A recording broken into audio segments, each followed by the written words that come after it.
여러분, 오늘은 지난주에 살펴보았던 본문을 한 번 더 가져왔습니다. 그런데 그것은 그 본문을 자세히 살펴보기 위함이 아니라 고린도 후서를 거의 마무리 짓는 이 시점에서 오늘은 본문을 떠나서 바울과 그의 대적들에 관한 이야기를 좀 할까 해서 그렇습니다. 그러니 오늘은 본문 내용은 오늘 내용과는 좀 상관이 없는데 그 입장을 조금 양해 부탁드립니다. 여러분, 이제껏 고린도 교회에는 바울이 떠난 자리에 몰래 들어와서 고린도 교인들에게 거짓 복음을 전하고 그들 위해 군림하며 바울을 모함하기까지 하는 거짓 사도들이 있었습니다. 그럼 여러분, 그 거짓 사도들의 정체가 무엇일까요? 그들의 정체에 대하여 우리는 여러 가지 추측을 할 수 있습니다. 먼저 그들은 예루살렘 교회에서 파송된 유대인 출신의 그리스도인들일 수 있습니다. 왜냐하면 지금까지 바울이 그들에 대하여 했던 말들을 기억해보면 그들은 유대 율법을 중시하는 이들이었기 때문입니다. 그래서 그들은 유대교 출신의 그리스도인들이 된 자들로서 유대 율법주의자들일 수 있습니다. 그리고 그들이 여러 영적 능력, 은사적 능력들을 내세우는 모습들을 보면 그들은 종교적 열광주의자들일 수도 있습니다. 여기서 종교적 열광주의자들이란 쉽게 말하면 은사주의에 빠져서 마치 마법사들처럼 비해한 능력을 가지는 것이 신앙의 강하고 약함의 척도라고 여겼던 자들을 뜻합니다. 그래서 그들은 어쩌면 종교적 열광주의자들일 수 있습니다. 그리고 또한 그들이 복음에 대한 지식을 강조했던 것을 보면 그들은 복음에 대한 깨달음을 통해 구원을 얻는다고 믿었던 영지주의자들일 수도 있습니다. 그런데 우리는 그들이 정확히 어떤 부류의 신앙인들인지는 알 수 없습니다. 왜냐하면 바울이 그들에 대한 정체를 정확히 밝히지 않기 때문입니다. 바울은 그저 기독교의 교리를 설명하기 위해서 그들이 보인 모습들 중에 기독교 교리에 위배되는 아주 파편적인 모습들만을 예시로 들었기 때문입니다. 그런데 그들의 정체에 대해서 우리가 정확히 확실히 알 수 있는 단 한 가지는 지난번에 11장에서 바울이 그들이 히브리인이냐 이스라엘인이냐 아브라함의 후손이냐 나도 그러하다 라고 했던 말들을 기억해보면 그들은 유대인 출신의 그리스도인들임은 분명하다는 것입니다. 우리는 그들의 정체에 대하여 거기까지만 알 수 있을 뿐입니다. 아무튼 그들의 정체가 어찌 되었든 오늘 우리가 관심을 가질 부분은 방금 말씀드린 내용들 중에서 바울은 지금까지 그들의 정체에 대하여 정확히 밝힌 적이 없다는 것입니다. 그럼 우리가 왜 그것에 관심을 가지려 하는 것이냐? 그것은 오늘 우리가 생각해 볼 것이 바울과 그 거짓 사도들이 서로 싸우는 방식이 어떻게 되는지 그것에 대하여 고민해 볼 것이기 때문입니다. 여러분, 지금까지 이 고린도 후서에서 바울과 그 거짓 사도들은 서로 대적 관계에 있었죠. 그럼 여러분, 지금까지 그 거짓 사도들은 바울을 어떻게 공격했습니까? 그들은 여러 가지 방법으로 바울을 공격했습니다. 우선 그들은 바울의 단점들을 꼬집으면서 바울을 깎아내렸죠. 바울은 말도 잘 못하고 외모도 볼품도 없으며 거지와 같은 행색이다. 바울은 강한 영적 능력을 보이지 못한다는 듯 바울의 외적인 단점들을 꼬집으면서 깎아내렸습니다. 그리고 그들은 바울이 전했던 복음도 공격했습니다. 그가 전한 복음은 힘이 없는 복음이다. 실생활에서 도움이 되지 못하는 실용적이지 못한 복음이다. 라며 바울이 전한 복음도 공격했습니다. 또한 그들은 그렇게 바울이 가진 단점들을 꼬집으면서 바울을 공격함과 동시에 그들은 자신들이 가진 강점들을 내세우며 바울을 공격했죠. 바울의 단점과 자신들의 강점을 비교하면서 자신들의 우위를 내세웠다는 것입니다. 그런데 여러분, 그에 반해 지금까지 바울은 어떠한 방법으로 그들의 공격에 맞섰습니까? 여러분, 지금까지 바울은 그들이 바울을 공격하는 것처럼 바울도 그들의 단점들을 꼬집거나 바울 자신의 장점들을 내세우면서 그들을 공격했습니까? 지금까지 바울은 그런 적이 없었습니다. 아까도 말씀드렸지만 지금까지 바울은 자신을 대적하는 그 거짓 사도들을 비난하거나 깎아내린 적이 없었고, 오직 기독교의 참된 교리에 대해서만 고린도 교인들에게 재차 알려줄 뿐이었죠. 바울이 그 거짓 사도들에 대하여 언급한 것을 기독교의 교리에 위배된 부분들의 예시를 위해서 잠깐 사용한 것들 뿐입니다. 바울이 그들을 직접적으로 공격한 적은 없었죠.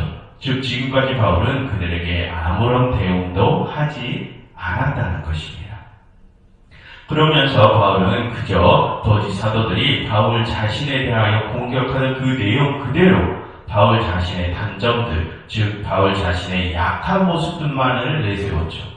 그렇게 자신의 약함만을 내세우는 것이 바울이 그들과 싸우는 방식이었습니다. 그럼 여러분, 바울은 왜 그렇게 억울하게 자신이 깎아내려지고 부당한 공격을 받아도 아무런 대응을 하지 않고 오직 자신의 약함만을 내세웠던 것입니까? 그러한 싸움의 방식이 바로 그의 주인이신 그리스도의 방식이기 때문입니다. 억울한 누명과 부당한 학대를 받아도 그 고난을 모두 감내하면서 그저 약한 모습으로 십자가를 지면서 세상의 악과 싸워나가는 방식이 바로 그리스도의 방식이었기 때문입니다. 그럼 여러분, 여기서 우리는 무엇을 생각할 수 있습니까? 우리가 참 사도와 거짓 사도를 어떻게 구분할 수 있다는 것입니까? 그들이 예수 그리스도의 고난에, 약함에 참여하는지로 알 수 있습니다. 그리스도의 고난과 약함에 참여하는 그 모습이 참 사도와 거짓 사도를 구분하는 기준이라는 것이죠. 그럼 여러분, 그러한 기준으로 보면 바울과 거짓 사도들 중에 누가 참 사도입니까? 바울이 참 사도죠.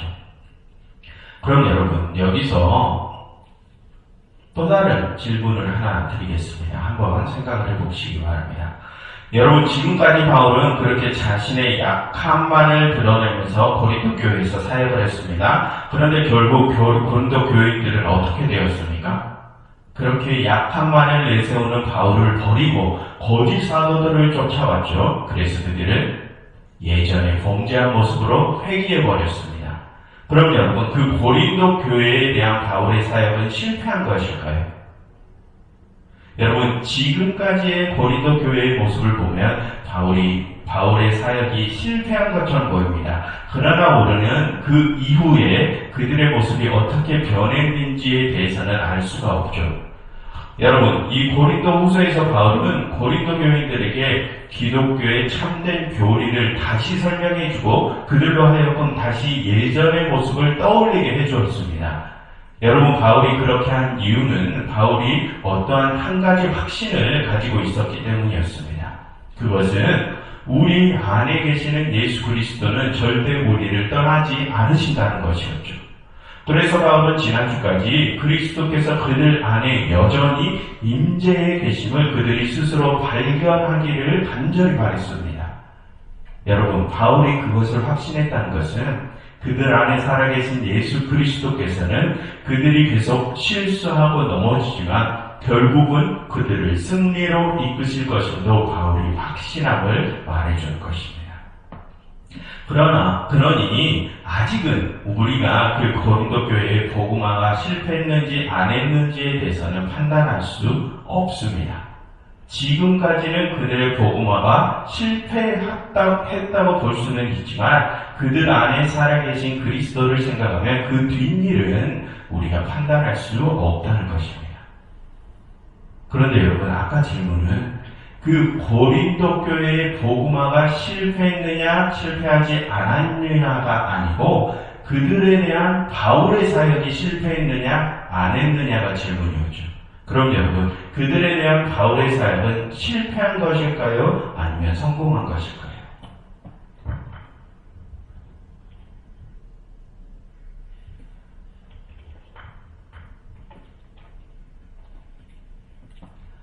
여러분, 우리가 여기서 조금 더 세분해서 생각을 해야 될 것이 있는데요. 그것은 방금 말씀드린 것처럼 고린도 교회의 복음화가 성공했느냐 안 했느냐와 그들에 대한 바울의 사역이 성공했느냐 안 했느냐는 서로 다른 문제, 다른 영역임을 우리가 세분해서 생각해야 한다는 것입니다. 여러분, 지금까지의 모습만을 보면 아직 고린도 교회에는 온전한 복음화를 이루지 못했죠. 나중에 그들이 자신들 안에 있는 그리스도를 재발견하고 다시 온전한 길로 들어섰는지는 그 다음 문제고, 지금까지 그들의 복음화는 아직 미완성이라는 것입니다.